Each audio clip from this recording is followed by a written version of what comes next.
오늘 시간 내주셔서 너무 감사드리고요.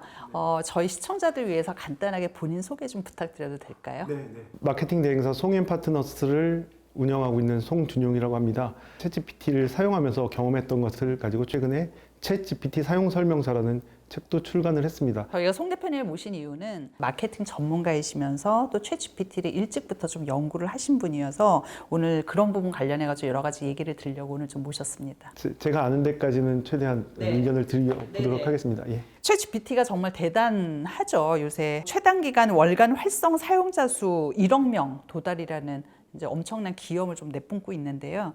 틱톡 같은 경우에 월간 활성자 사용자 수가 1억 명에 도달하는데 9개월, 그다음에 인스타그램이 2년 6개월이 걸렸다고 하는데 그렇게 보면 사실 굉장히 빠른 속도로 사용자가 증가하고 있는 상황인데요. 이렇게 좀 빠르게 성장하고 있는 이유는 뭐 여러 가지가 있겠지만 챗GPT가 가지고 있는 어떤 대화형 특성 때문에 그런 것 같아요. 제가 느끼기에는 일단 접근성이 굉장히 좋잖아요. 매우 직관적이고 또 이제 자기 업무나 자기가 알고 싶은 부분에 대해서 이 챗GPT를 활용을 해보면 이게 효용성이라는 것도 또 굉장히 뛰어난 것 같아요. 그 업무에서 써보면 깜짝 놀랄 만한 그런 결과물을 내주기도 하거든요. 이게 나의 노력과 인공지능의 노력이 합해져서 뭔가 놀라운 결과를 냈을 때는 공유하고 싶은 거죠. 저는 이 유용성의 측면을 더 좀 바이럴이 빠르게 성장하게 된 이유로 생각을 하고 싶습니다. 이게 일시적인 현상은 아니겠죠? 메가 트렌드로 자리를 잡을 거라고 보십니까? 이게 일시적으로 끝난다는 분들도 좀 주변에 많이 계시고 그래서 나는 써보지 않겠어 라고 하는 분들까지 극단적인 의견을 내는 분들이 있지만 저는 이거는 큰 흐름이 될 거다라고 생각을 해요. 지금 저희는 이 하이프의 정점에 올라가는 시기에 있다고 생각을 하고요. 전체적으로는 우상향 곡선을 그릴 거다라고 생각을 합니다. 예. 챗GPT가 등장을 했고 또 코드 자동 완성 도구 같은 것도 나왔고 어떤 혁신을 낳은 디퓨전 모델 같은 게 나왔고 텍스트만 입력하면 굉장히 다양한 형태의 도출물들이 나올 수 있다. AI, 인공지능의 사용 용처라든가 사람들이 현재 어떻게 가장 많이 활용들을 하고 있는지 이런 얘기를 좀 들어보고 싶거든요. 첫 번째는 텍스트를 가지고 내가 어떤 프롬프트를 넣어서 새로운 아이디어를 확산을 하는 용도로 좀 써요. 어떤 카피라이팅을 뭐 10개를 써달라, 100개를 써달라고 하는 것들 이런 방향이 있고요. 굉장히 많은 글들을 가지고 요약을 해달라 아니면 정리를 해달라라고 이렇게 정리하는 형태로 또 사용하기도 하거든요. 그래서 업무에서는 저희가 당연히 어떤 아이디어를 낸다든가 카피라이팅을 한다든가 어떤 글을 쓴다든가 이런 걸 쓰겠지만 논문에 전체 아웃라인을 잡는다든가 아니면 과제에 글을 쓴다든가 할 때 그런 것들을 많이 쓰고 있고요. 업무와 학업, 뭐 다양한 방면에서 사용을 하시는 것 같아요. 내가 알고자 하는 분야에 대한 탐색, 검색 이런 부분으로도 얘기가 많이 들리는데요. 오픈웹이라는 게 등장하면서 대부분 사람들이 정보 탐색이라는 거는 오픈웹을 통해서 검색을 하게 되는 것이 지금 거의 습관처럼 됐고 유튜브나 소셜미디어가 검색 엔진으로서의 작용을 할 거라고는 아무도 사실 생각을 못 했는데 검색 엔진으로서도 굉장히 큰 활약들을 하고 있잖아요. 그것처럼 AI, 인공지능이라는 것도 대화형 검색이라는 측면에서 사람들이 앞으로 많이 활용을 할 수 있는 어떤 검색 툴로서도 역할을 할 수 있겠다 이런 생각을 하게 되거든요. 챗GPT의 이제 사용량은 급속도로 늘어나고 있고 구글의 검색량은 어느 정도 좀 손해를 보고 있는데요. 저희가 어떤 검색을 할 때 검색 엔진에서 제안을 해주는 상위 링킹되어 있는 링크들을 들어가서 하나씩 봤다면 챗GPT를 쓰면 그걸 정리를 해서 내가 원하는 대로 정보를 가공을 해서 주거든요. 어떤 경험이 더 나을까요? 당연히 후자가 더 낫기 때문이죠. 마케팅 하는 사람들은 내가 어디까지 알아야 하는가, 내가 어느 정도의 제너럴리스트가 돼야 되는가, 사실 이런 거에 대한 딜레마는 항상 있어 왔다고 생각하는데 인공지능 시대에는 이제 그런 채널들이 훨씬 더 복잡해지는 거잖아요. 그러면 오늘은 이제 인공지능에 대해서 얘기를 하려고 대표님을 모셨으니까 인공지능이라는 건 일종의 플랫폼 또는 채널 안에서 소비자들하고 어떤 관계 맺기를 해야 하는가, 무엇을 준비를 해야 하는가. 과연 인공지능이 우리를 어떻게 소개를 할 것이냐, 어떤 랭킹 순으로 제안을 할 것이냐 사실 굉장히 중요하죠. 브랜드들은 그 이전에 검색 엔진에서 상위 노출되는 것 아니면 어떤 소셜미디어에서 해시태그를 쳤을 때 우리 것이 노출되는 것들에 대해서 굉장히 민감하게 반응을 했었어요.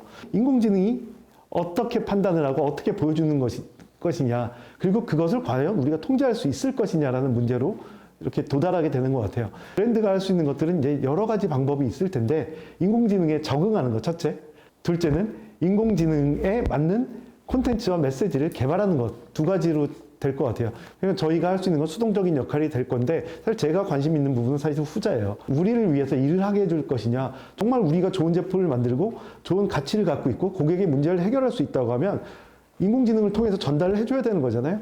그렇다고 하면 인공지능이 어떻게 움직이고 그리고 이 친구들을 어떻게 또 학습시킬 수 있는지를 이해하는 게 너무 중요한 것 같아요. 도구를 쥐어줬어요. 그게 바로 그 API고 곧 오픈할 플러그인이라는 기능인데요. 이 플러그인은 인공지능을 특정 목적으로 사용할 수 있게 너희가 원하는 대로 써봐라 라고 하는 앱과 같아요. 그럼 브랜드들은 두 가지가 또 있겠죠. 하나는 자체의 그 플러그인을 만든다라는 방법이 있을 거고, 이 산업을 대표하는 어떤 플러그인이 생긴다면 거기에 들어가서 우리의 어떤 메시지를 전달하는 방법이 있을 거예요. 플러그인을 이용하면 굉장히 좋은 것은 타겟이 좁혀졌기 때문에 우리 브랜드를 명확하게 전달할 수 있다는 거죠. 저희 회사에서도 저희 전문가들이 이제 챗GPT를 여러 가지 방법으로 활용법들을 지금 연구를 하고 있는데, 저희가 흔히 얘기하는 AI에게 주는 명령어, 프롬프팅을 얼마나 구체적으로 유능하고 유효하게 잘하는 사람이냐 아니냐에 따라서 사실은 마케팅을 하신 분들의 역량이 쫙 갈릴 것 같거든요. 어떤 부분들을 주로 검색을 하고 있는가, 어떤 대화들을 오픈 AI와 나누고 있는가, 이런 부분들을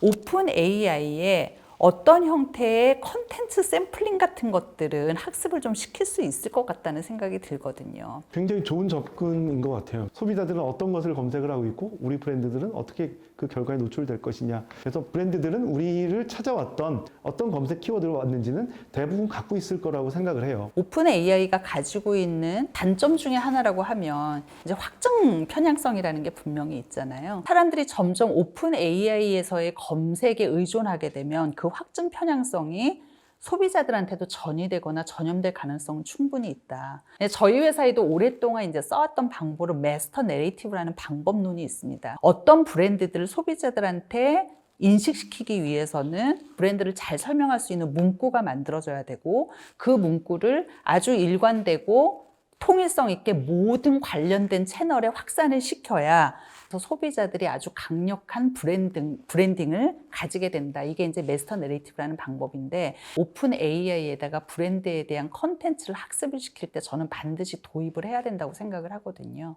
저도 그 부분에 대해서는 동의를 하고요. 다만 그 여전히 학습을 시키는 것은 쉽지는 않은 과제다라는 생각을 하고 있습니다. 말씀하셨던 것처럼 일관된 메시지를 내서 인공지능이 갖고 있는 확증 편향성 자체를 이용을 하는 것은 당연히 브랜드 입장에서는 필요한 것 같아요. 확증 편향성 자체가 나쁜 것이냐 라는 부분에서는 꼭 마케터 입장에서는 나쁘다고 생각을 하지는 않습니다. 선택을 좀 수월하게 해주는, 도와주는 부분이 있잖아요. 기존에 사용해왔던 디지털 채널에 꾸준히 콘텐츠를 노출시키는 것, 우선은 우리가 익숙한 채널들에 집중을 하자. 그 인공지능 모델들이 학습하는 방식들을 저희가 점점 연구를 해서 거기에 맞는 콘텐츠를 좀 개발하는 게 맞지 않겠냐라고 생각해요. 이제 소비자들이 사실 어떤 채널에 가서 어떤 답을 구하려고 하는지에 대해서는 이제는 통제할 수가 없는 시대가 거의 돼버렸잖아요. 그러니까 결국에는 소비자의 관점을 얼마나 마케팅한 사람들이 이해를 하느냐, 어느 채널에 가서 무엇을 검색하려고 하느냐 하는 부분에 대해서는 그 의도를 잘 파악하는 게 대단히 중요하다는 생각이 듭니다. 그런 의미에서 아까 대표님께서 잠깐 말씀하셨던 이제 플러그인을 활용하는 방법, 그런 부분에 대해서 조금 더 자세히 설명을 좀 해주시겠어요? 가치 있는 결과물을 낼 수 있게 기존의 기업들이 갖고 있는 데이터들과 연결을 해서 서비스를 만들어라 라는 게 플러그인이고요. 플러그인이 중요해지는 이유는 그 홈페이지 같은 자체 채널에서 우리 메시지를 전달하는 것이 이 인공지능과 결합을 하면서 고객 중심으로 바뀐다는 얘기거든요. 그 메시지가 주는 그 효과는 훨씬 더 클 수밖에 없다고 생각을 해요. 결국에는 이제 플러그인을 활용해서 자체 앱이나 서비스를 개발하는 어떤 적극성이나 주도성을 가져갈 거냐, 그렇지 않으면 조금 더 지켜보면서 소비자의 행태를 연구를 할 것이냐, 이런 정도의 차이라고 저는 보여지거든요. 네, 그 두 가지로 나눠주셨는데, 기존에 우리가 어떻게 대응을 할 것이냐라는 부분, 한정된 자원을 갖고 있는 기업 입장에서는 선택을 해야겠죠. 직접 이 앱을 개발하는 것도 방법이겠지만, 그런 앱들이, 플러그인들이 개발된다고 하면 거기에 빠르게 진입하는 것도 굉장히 좋은 전략이 될 수 있다. 콘텐츠들도 계속 저희는 그 레거시 미디어 아니면 레거시 채널에 올려주고 어떻게 고객에게 전달이 되는지를 연구를 병행을 하는 게 굉장히 중요할 것 같다는 생각을 합니다.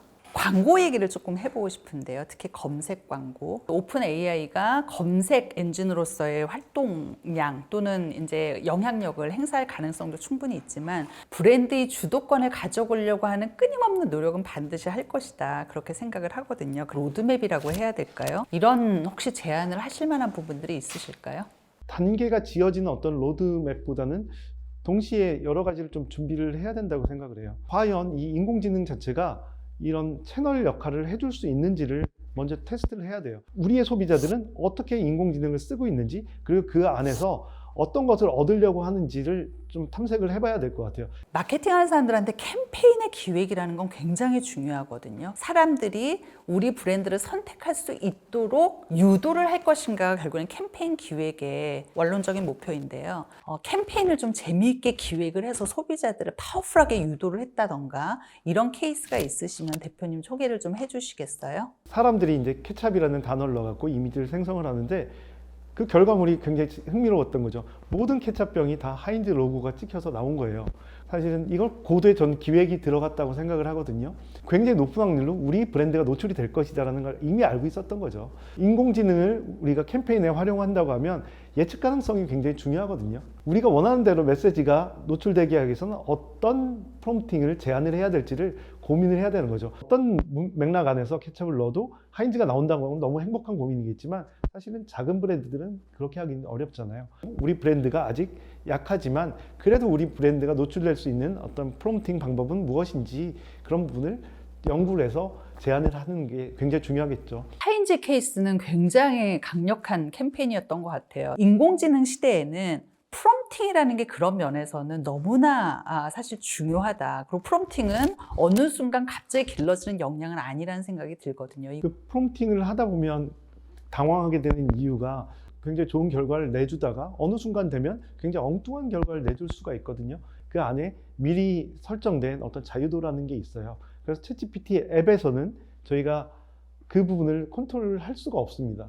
다만 이제 플러그인이나 아니면 API를 이용할 때는 그 부분을 저희가 조절을 할 수 있어요. 대략 이 범위 안에서 이런 프롬프팅을 썼을 때는 이 정도의 결과, 우리한테 유리한 프롬프트가 나온다고 하면 약간 불리한 것도 안고 가는 그런 사실 용감한 도전도 좀 필요하다고 생각을 해요.